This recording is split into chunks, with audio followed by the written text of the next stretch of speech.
If you study the sky in a planetarium, you can be pretty certain that any of your questions can be answered. But if you observe the real night sky, there is a chance that you may see something moving that you don't recognize. A UFO, an unidentified flying object. And for the untrained observer, it is easy to be fooled, and there's usually some simple explanation. But as you've just seen, even for people who are used to watching the sky, there are some things that defy explanation. Hello, I'm Peter Coyote, and in the movie E.T., I play a UFO investigator who, like myself, has always wanted to have a UFO experience. I think that many people are fascinated by the possibility that UFOs might be spacecraft piloted by intelligent beings. In my case, it's a curiosity that's existed for more than 30 years. But the real question is there any validity to the UFO experience? Anything beyond just our wishful thinking? About 90% of the objects that are reported as UFOs are explainable. Usually they turn out to be celestial bodies or military and civilian aircraft, and a certain number of them are hoaxes, like this one and this one. To the skeptics, 35 years of investigations have failed to turn up any evidence that UFOs really exist. One of the leading critics is aviation writer Philip Klass.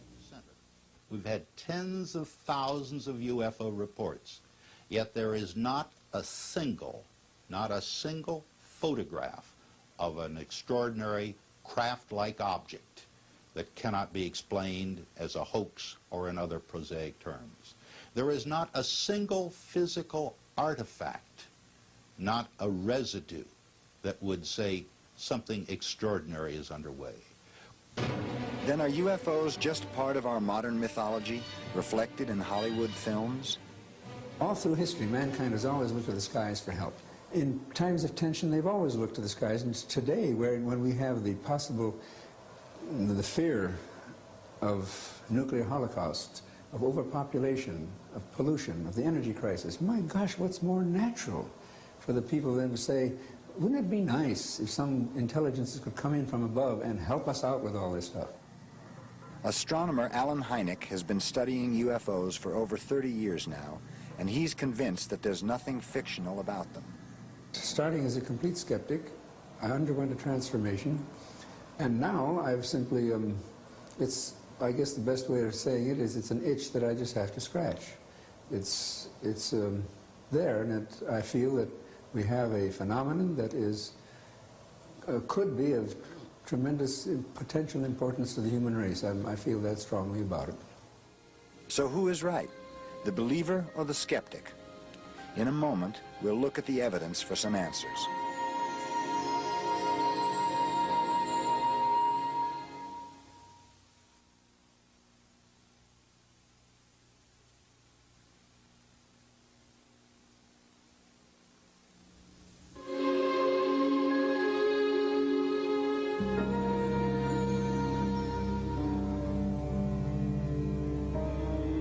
Unidentified flying object. That's what people reported seeing on March of 1982, circling the sky over San Francisco.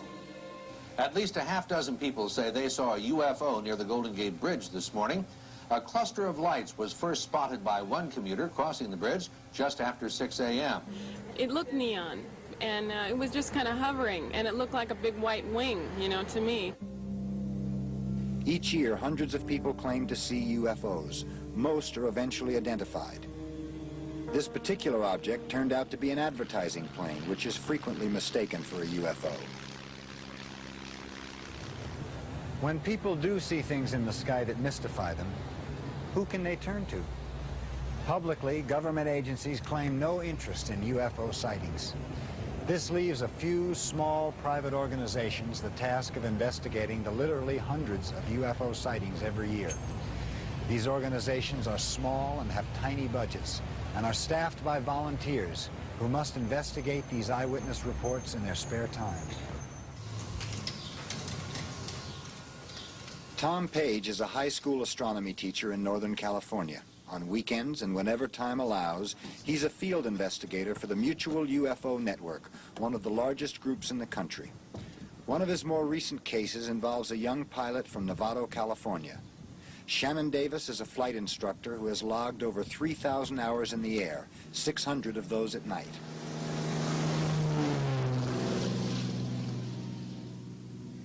His sighting on the night of November 5th, 1980 is typical of the 5 to 10% that remain unidentified. I noticed the light off of my left wing at about the 7 o'clock position of the airplane. And because I was in radar contact with Oakland Center, because of the IFR flight, I asked them how close that aircraft was from us, and they said that they didn't show anything on radar out there. Then I noticed that it pulled up alongside my left wing. It was a bullet shape, rounded at the front, that widened out and then tapered to a point at the end. But one of the things I really wondered about it is around the main body, the center, but just past the nose, there was a ring spinning around it. And it did a couple of things simultaneously. What happened is the pulsation quickened up on the nose, and the whole thing went to a very bright color. At the same time, the ring seemed to spin faster till that whole ring disappeared, and within a matter of seconds, the brightness of the object appeared to be just like a glowing bright fireball.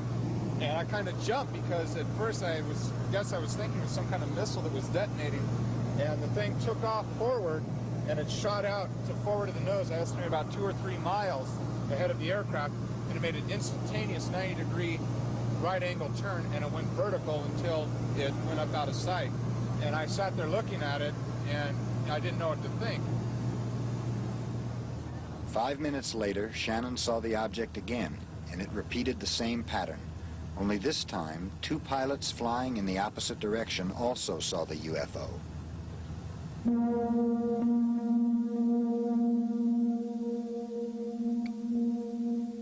I have to, to the best of my knowledge, rule out any kind of meteor or shooting star, because I don't know if any meteor that will come alongside, pace you, and then take off forward and go vertical.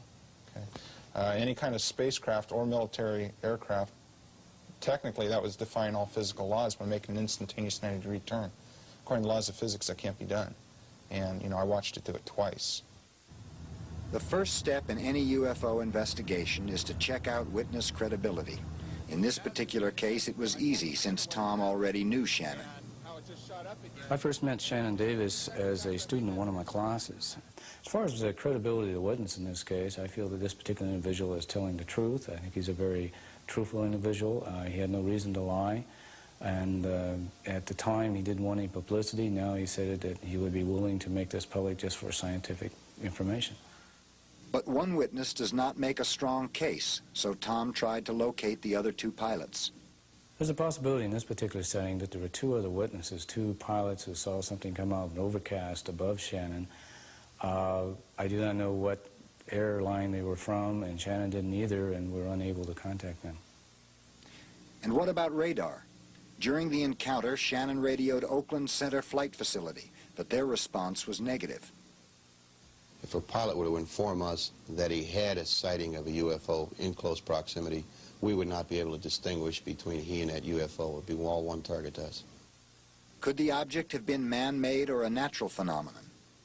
None of those things could do the things that this particular object did, moving forward at a high speed, making a right-angle turn.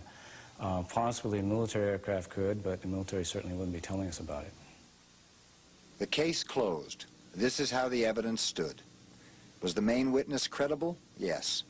Were other eyewitnesses contacted to support the story? No. Was the object tracked on radar? No. Could the object have been man-made or some celestial body? Inconclusive. That's the problem we have, is that we're basing the whole UFO study on the report of witnesses, and we have to just determine whether these witnesses are telling the truth or not. Shannon believes he saw something extraordinary, and Page agrees with him. But to the doubters, without hard evidence, they're inclined toward a more conventional explanation. There are dozens, simply dozens of things to be seen in the night skies. And I say to any of your viewers, if they will go out tonight, if it's a clear night, and spend 3 hours looking at the night skies, I can almost guarantee them they will see something that will surprise them, something unusual. But ufologists like Page argue that the problem is not the validity of the eyewitness accounts, but the lack of professionally trained, full-time people to investigate cases like Shannon's. Look, we wouldn't have gone to the moon if we'd had to depend on people who could work only on weekends and without salary as a hobby. What we need in ufology is to make it professional. Not all UFO investigators are amateurs. There are professionals and many with scientific backgrounds who are conducting diligent studies. Their efforts have brought UFO research out of the realm of fantasy into a brighter, more realistic light.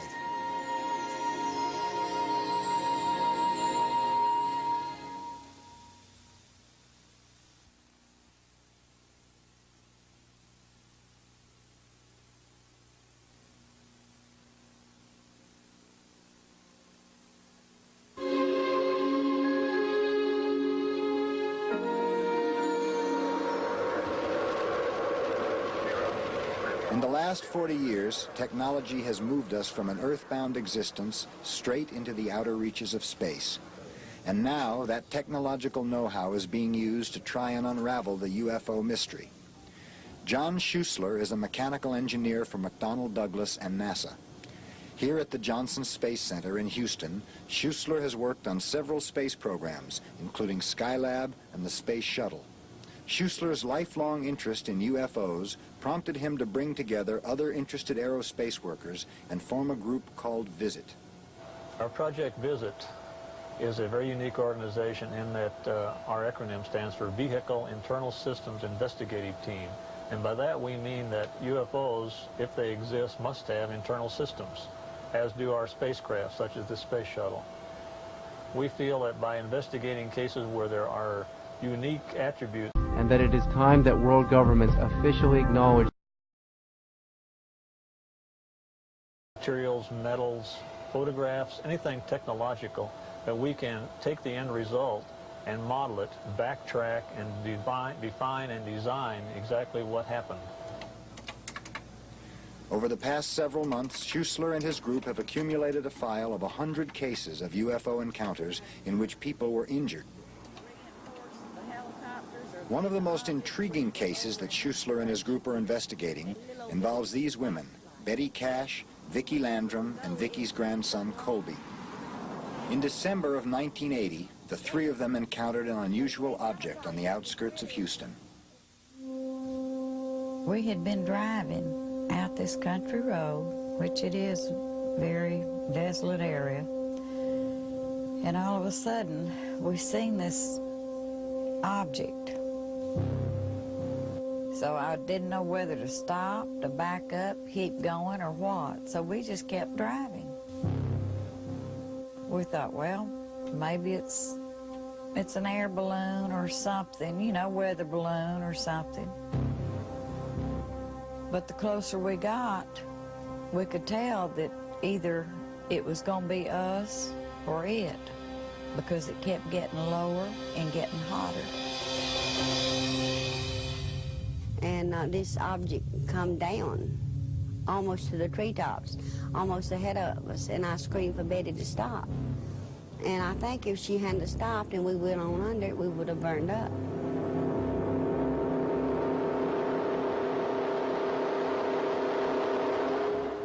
I got out in the car, Kobe and me, for about, I guess, a minute or two, and he was screaming like he was trying to get away from me and then pulling me back in the car, and I got back in the car, and Betty walked to the head of the car. I thought it was the end of time, because I've always been taught the Bible says the world will be destroyed by fire, hell and brimstone. Well, how did I know that the hell and brimstone wasn't right there with it? And as hot as it was, if hell is any hotter, God forbid I want to live a good life, because it was just almost unbearable. I kept trying to calm Kobe, and I couldn't. I had to tell him something that would calm him, and I said, if you see this big man come out of it, it'd be Jesus. Well, I just had a feeling to look up in the sky. Then I looked around a little bit more and I saw that object. It looked like a diamond. It lit up the whole sky. It was a grayish, metallic-looking color. But yet the flames that was throwing out was a reddish, yellowish-looking glow. Besides the strange object, they all claim to have seen several helicopters hovering around it. Just about the minute that I got up close enough to really make the shape of the object, whatever it is, the helicopters were there. We was amazed at, you know, what kind of helicopters there were. We were about scared to death. The double rotary kind of helicopters, I'd never saw one before. Whatever they saw that night, the physical impact was immediate. Within hours, they were suffering from severe headaches, diarrhea, and vomiting. Betty Cash had the worst symptoms. Her main problem at that time was severe headache, swelling of the face, swelling of the eyelids, and the swelling of the skull, that is the top of the head. The fear of ridicule kept Betty from telling about her UFO encounter. But weeks later, when patches of her hair started falling out, she told her doctor about the incident. Specialists were brought in, including a dermatologist and a radiologist, to run tests. They all turned up negative. John Schuessler and his group started their own investigation several months later. Despite the inconclusive medical reports, Schuessler believes that all 3 victims received some kind of radiation exposure caused by the UFO. It's a package of symptoms that all 3 had, and all 3 being different kinds of people. That's the significant thing. From their age, the past history, medical history, etc. But they all had common symptoms. The common symptoms all manifested themselves right after the incident, starting within hours. And what about the helicopters that were supposedly hovering around the object? Schuessler's investigators found other witnesses who saw them. The helicopters must have been military if they existed. That has to be a given. There are no civilian operations of CH-47 Chinook-type helicopters in the Houston or Gulf Coast area. Major Dennis Hare is a commander with the National Guard at Ellington Air Force Base near Houston. He says none of the Chinooks in his unit flew the night of the incident. I personally was not up in the air that night, and to the best of my knowledge, no member of my unit or the aircraft that's under my command were up in the air on that particular date. A fleet of helicopters, an unidentified flying object, and 3 victims who were injured by it. What do they all add up to? No one is sure. Schuessler and his group think that one possible explanation is that our government may have been testing a secret aircraft that night, powered by some type of microwave propulsion system. The craft may have gone out of control, almost touching down when Betty, Vicky, and Colby saw it. They have what would normally be seen from a heavy dose of microwave and possibly an X-ray component. And we do know that pulsed microwave gives off an X-ray component. But if the military is involved, they deny it. Citizens of the United States were subjected to chemical exposures, radiation exposures, and various other things over the past 30 years at different times in the interest of research or military operations. And a lot of those people kept saying, hey, look, I was hurt. Believe me, I was hurt. And everybody said, you're crazy. It couldn't have happened. As for Betty and Vicky, they still suffer from hypersensitivity to heat. I do expect them to take care of my medical bills and what I have had to go through with and what I'm still going through with and what I may have to continue for years. I don't believe in the little green men and all of that stuff from outer space. But if it's something that people don't know about, and it slipped in here and did that to us, and the government say they don't know about it, when they had the helicopters up there, we in a terrible shape. Because if it can happen to us, it could happen to a whole city. A postscript to the case. Vicky and Betty have filed suit against the federal government, attempting to win compensation for their injuries. They remain firmly convinced that whatever it was they saw, it was attached to the United States military. After pressure from a Texas congressman, the U.S. Air Force sent its own special investigator to look into the matter. His report states that he was unable to find any connection whatsoever between the UFO and any branch of the U.S. military. And so the case remains unsolved, but it does raise some questions. Is it possible that some unidentified flying objects could be secret U.S. military test planes? And if so, what recourse do citizens have if they are injured by them?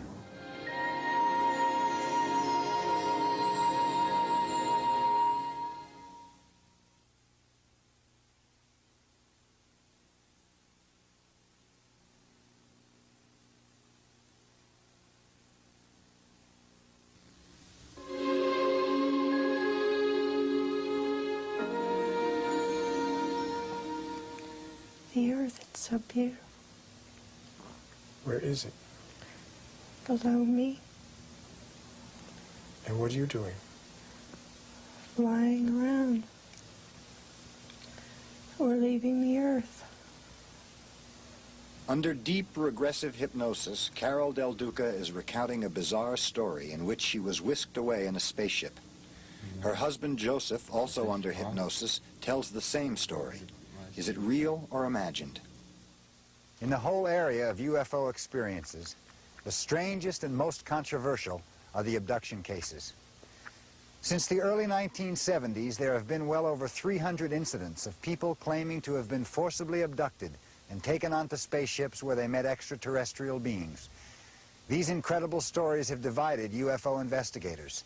Our own examination of this began with Joseph and Carol Del Duca's own story. Sort of like a glow on the outside. The Del Duca case was investigated by Dr. Richard Sigismund, a social psychologist in Boulder, Colorado. Their story begins late one night while driving down a lonely stretch of highway on their way home from a trip with their 4-month-old son. All they can remember is seeing 4 UFOs. Only under deep hypnosis do they begin to fill in the lost hours. 4, 5, sleep. Joe and Carol are each hypnotized separately, but relate similar stories. Pulling into the woods. You're pulling into where? The woods. What are you doing there? We're going to the spaceship.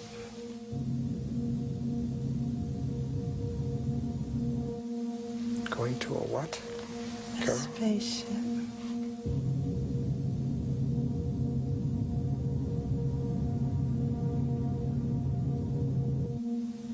Tell me what you're doing then. Going into the room.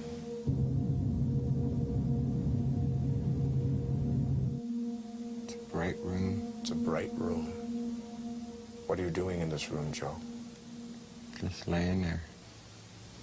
In these rooms, Joe and Carol talk about undergoing some kind of physical examination. They're looking at my feet. They're looking at your feet, you said? Yes.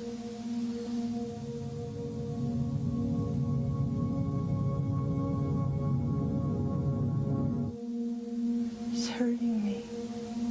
What'd you say, Carol? It's all right to tell me, Carol.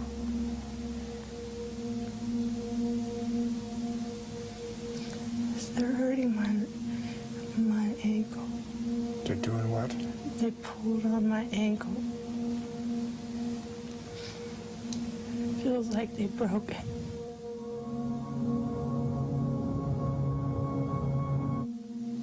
There's people. Will you describe these people to me, Joe? Tell me what you see. Tell me what they're doing, if anything. They got little ribs all up and down.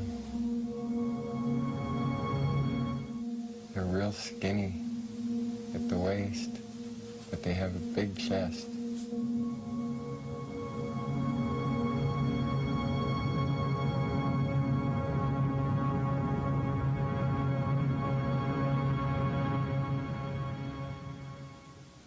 It's clear that Joe and Carol are reliving an intensely emotional experience, especially Joe, who describes an unusual meeting with one of the entities. He just pulled me out. Pulled you out of what, Joe? Out of my body. I'm one, but I'm two. He's so nice. He's born.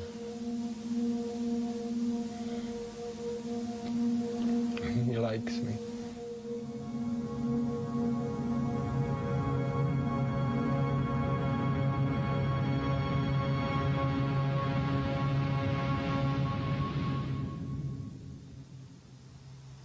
Were Joe and Carol abducted by aliens from another world, or did they imagine it? Dr. Sigismund believes it did happen. The stories on every significant, in fact minor details, they match.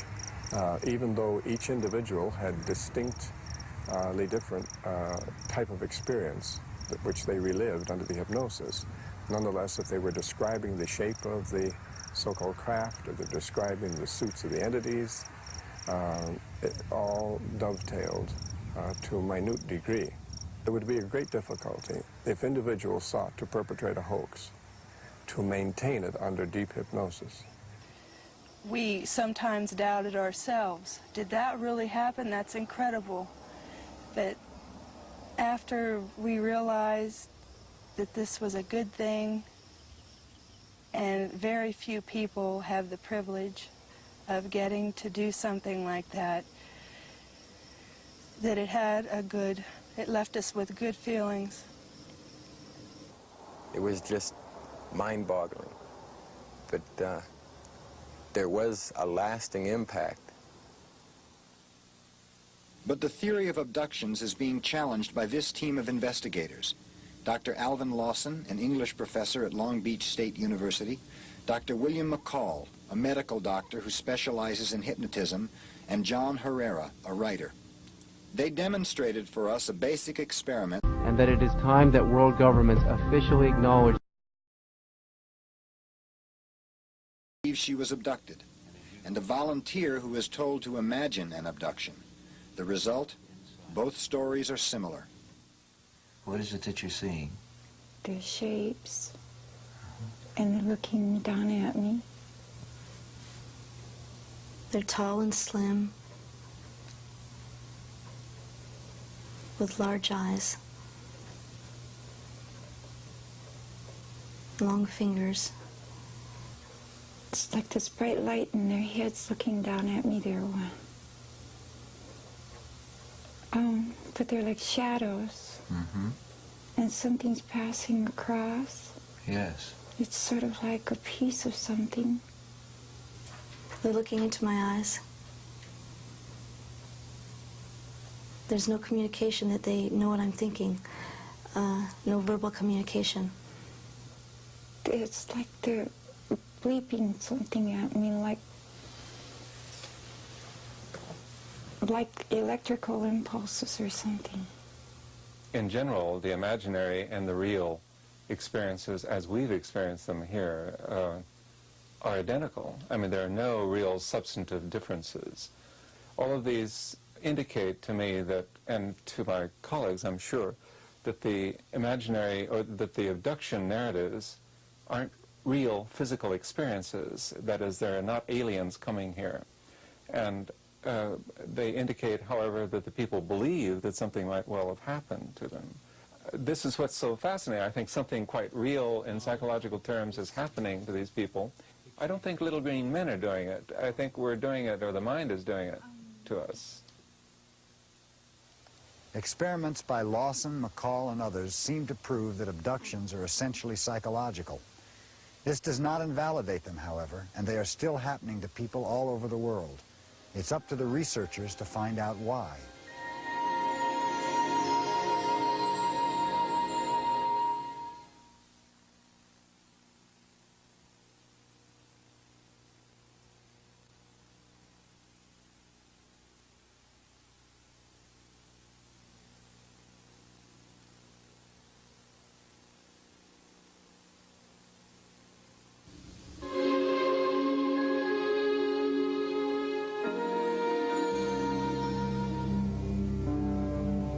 Guatemala City, 1976. A TV crew is shooting a commercial when they suddenly spot something strange flying overhead.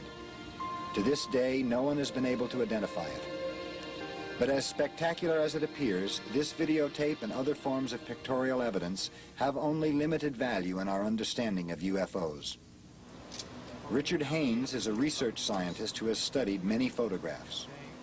In order to make sense out of photographic evidence, it's extremely important to know a great deal about the photographer, about the camera system he uses, about the development process that is used, and in general about the context in which the picture was taken.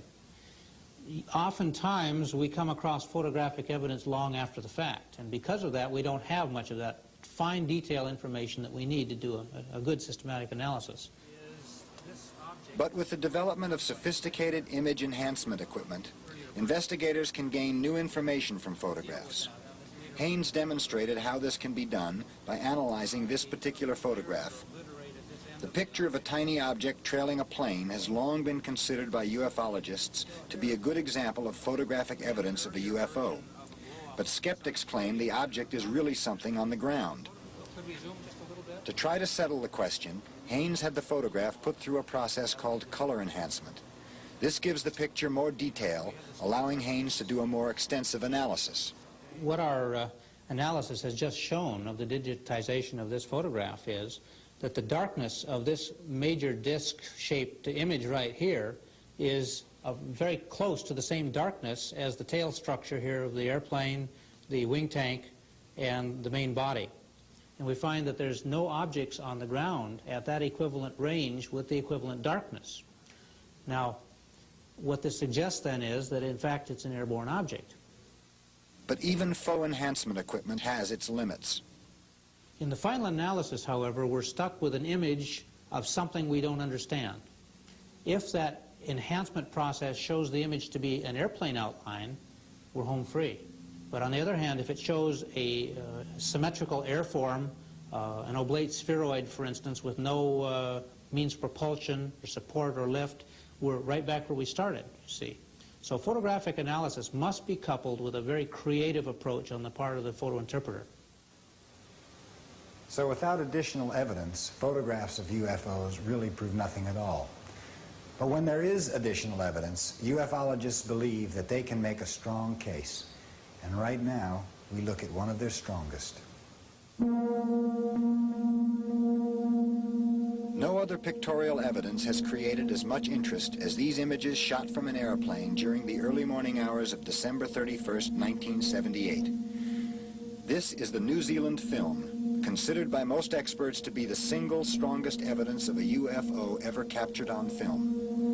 To most of us, it may not seem impressive, a small, bright light in the night sky off the New Zealand coast. But it is the only case of a UFO that was seen by several pilots and crew members, picked up on radar and photographed on several thousand frames of 16mm color film shot by a TV crew.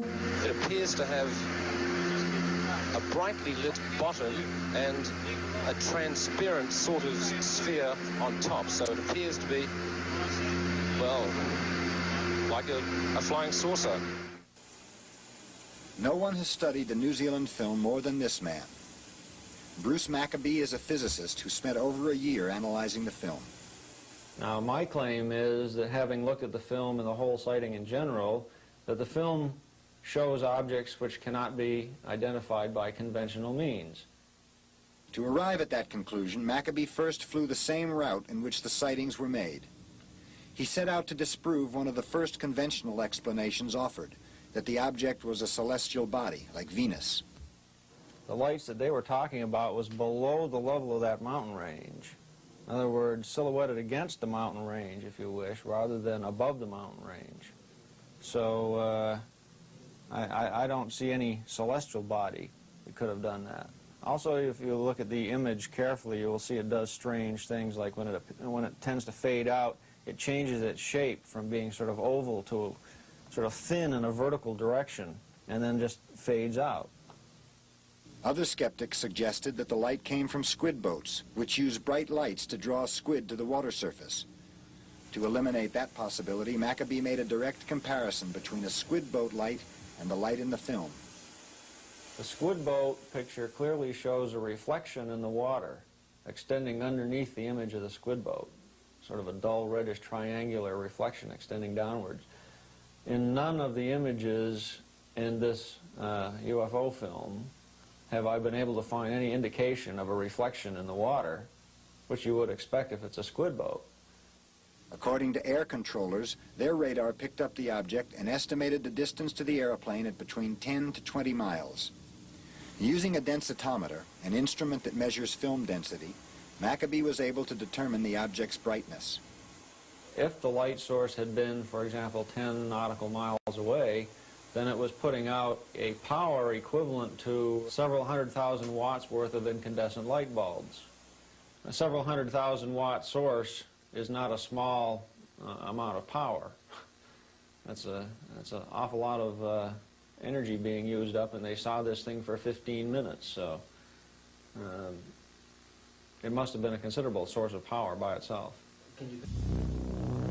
But the most amazing conclusion that Maccabee reached centered on these last few feet of film, shown here in extremely slow motion. It shows the object flashing from bright white to a dim red and then orange color. The periodicity of this flashing is essentially perfect for 30 cycles. Now, such a regular flashing of a light implies intelligent control. We could find no human-made light source to account for it. So the periodicity suggests intelligence, and yet we can't find any conventional explanation. So that suggests that we have some sort of an intelligence on our hands here, and that removes it beyond the pale of science, I'm afraid. No one has yet been able to refute any of Maccabee's work. He believes that the significance of the New Zealand film goes far beyond the scope of just one case. The hard evidence left over in this case suggests we have something which cannot be explained in conventional terms, and that opens up a new field of investigation in science. It suggests that we should go back and rethink what we've been saying about other UFO cases.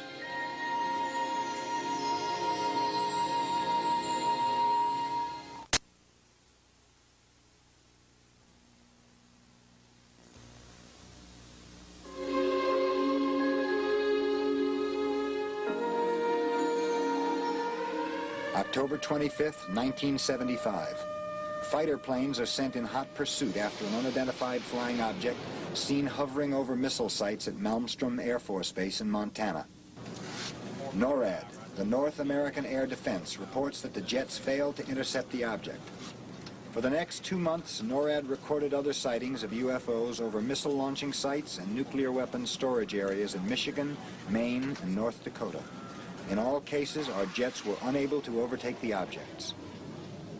The 1975 sightings show us dramatically that unidentified flying objects have invaded our airspace. And yet, since 1969, the federal government's position has been that it is not interested in investigating UFOs. It was in 1969 that the Air Force ended Project Blue Book, a 21-year investigation of UFOs. Their basic conclusion was that lack of evidence warranted no further study of the matter. There was no evidence of threat to national security. There was no evidence that we had been visited by extraterrestrial vehicles. And finally, there was no evidence that after evaluating these UFO sightings, that there was any indication of scientific knowledge, the existence of scientific knowledge beyond the present state of knowledge. But government documents on the NORAD incidents, as well as thousands of other reports, reveal that the government continues to investigate a phenomenon that is much more than just a few isolated incidents. Since 1969, as many as 10 governmental agencies have been involved in UFO inquiries, including the CIA, the FBI, the National Security Agency, and the Air Force. Attorney Peter Gersten has led the fight to unearth these documents on behalf of a group called Citizens Against UFO Secrecy. The documents confirm the reality of these unconventional objects, and there is furthermore evidence that these objects exhibit a technology that is beyond present-day technology, an advanced technology, a more sophisticated technology. A graphic example of that technology was reported in this document about an incident on September 19, 1976 in Iran. An F-4 jet similar to this one was sent to intercept unusual objects seen over the city of Tehran. As the F-4 approached the brilliant object, the jet lost all instrumentation and communication. Later, when the jet tried to shoot a missile at a second object, the F-4's weapon control panel went dead. What makes this incident interesting and significant is that it involves the malfunction of an American-made defensive tactical weapon system, specifically an F-4 jet. The interesting part of the incident is that the Defense Intelligence Agency did an evaluation of the incident and found the incident to be a classic UFO case because of eyewitness verification, confirmed by radar, and so forth. Documents show repeatedly that UFOs have been able to penetrate our military airspace. In one incident in 1980, UFOs were seen over Kirtland Air Force Base in New Mexico. The base is a highly sensitive installation that includes an advanced weapons research laboratory. Documents show that bright objects were able to land at the base undetected by radar. When security police tried to pursue the objects, they took off. UFOs pose a threat to national security for many reasons, the first of which relate to the general principle that these objects have been unable to be identified by this government for the last 35 years. Another reason we see in the documents, which relate to the overflights over the military bases in 1975, the unrestricted and unlimited access that these objects had. But Gersten and his group have been stopped in their pursuit of more information. The CIA refused to send Gersten 57 documents, and the Air Force has 100 documents that it refused to release. And recently, the National Security Agency did not release 160 documents for the same reason, national security. And in May of this year, and that it is time that world governments officially acknowledge would be both embarrassing to the agency because it would show once again that the objects exist, that the objects are an advanced technology, and the objects do in one way or another pose a threat. So they don't want to release the information for that reason. How much should the public be told about our government's investigations of UFOs? It's true that some information pertains to national defense and should be classified. But what about other information? What's needed now are not more secrecy-shrouded investigations, but a joint effort between government and scientists dedicated to unraveling the UFO mystery. Because it's obvious that Project Blue Book was not the last word on the subject.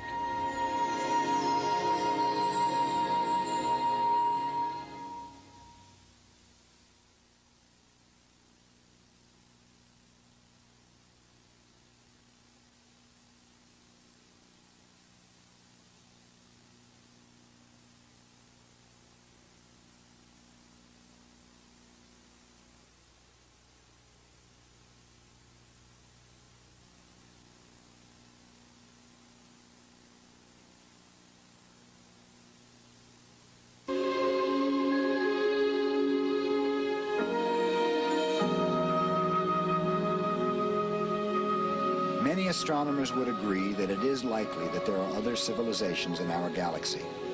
But most astronomers doubt that we have been visited by aliens.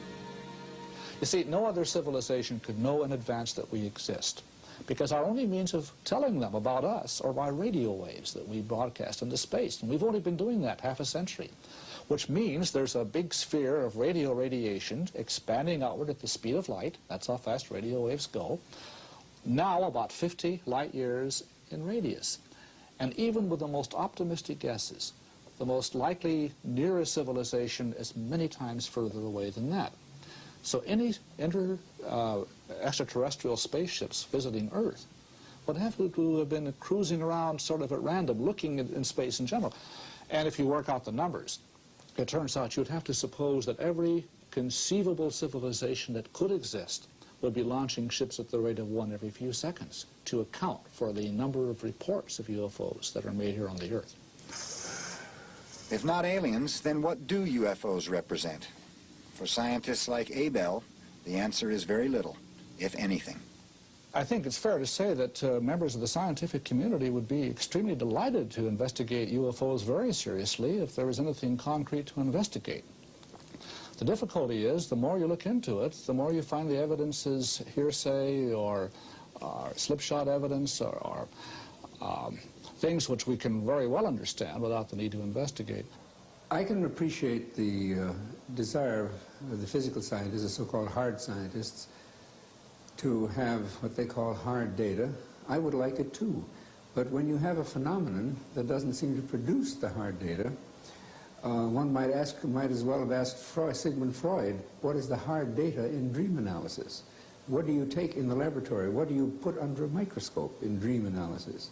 And yet we have the whole structure of psychoanalysis today. And so we've come full circle around the subject of UFOs, and it's a standoff between those who believe and those who don't. But it seems to me that ufologists have a strong case when they argue for a serious investigation of the phenomenon, because scientists who dismiss UFOs are either unwilling or unable to refute the most outstanding cases, like the New Zealand film. If documents show that sightings over military installations are taken seriously by our government, shouldn't that be investigated? If a videotape shows an object that defies identification, shouldn't it be analyzed? And if people believe they were abducted by aliens from outer space, isn't that a subject that merits psychological study? Dr. Haynes and others say yes, and they make a plea for time and money to do a thorough investigation of the strongest UFO cases. But even more important, they want their fellow scientists to keep an open mind. Because we're dealing with a phenomenon we don't understand. And because of that, we need to keep every avenue open in terms of the approach taken to understand it. It might take physics, some breakthrough in molecular physics, let's say, or plasma physics. It might take some understandings of the psyche, of the unconscious. It might take a combination of the two. It might take some totally new field of science we don't have yet. Ufology today is in the state, I would say, that, say, chemistry was when chemistry was alchemy. A mixture of superstition, wild ideas, unproved claims, and yet out of that whole mess, finally, the very first-class science of chemistry evolved. And I think the same thing is going to happen eventually with ufology. But right now, it is a mess. There's a fantastic amount of wishful thinking, of desire, of pseudoscience, of pseudo-religion, of cultism. But eventually, I think that will all finally sink to the bottom, and we'll have, out of that whole thing, a clear liquid of something that we can really see, and I hope understand. It doesn't seem likely that the government will join with scientists in a complete public investigation of the UFO phenomenon. And this leaves the job to be done by the Allen Hyneks and the Richard Hayneses and the hundreds of investigators all over the world struggling against all odds to make some sense of the UFO experience. But the lack of information does not diminish our interest. Indeed, it's the mystery that feeds our imagination and allows us to wonder about marvelous possibilities.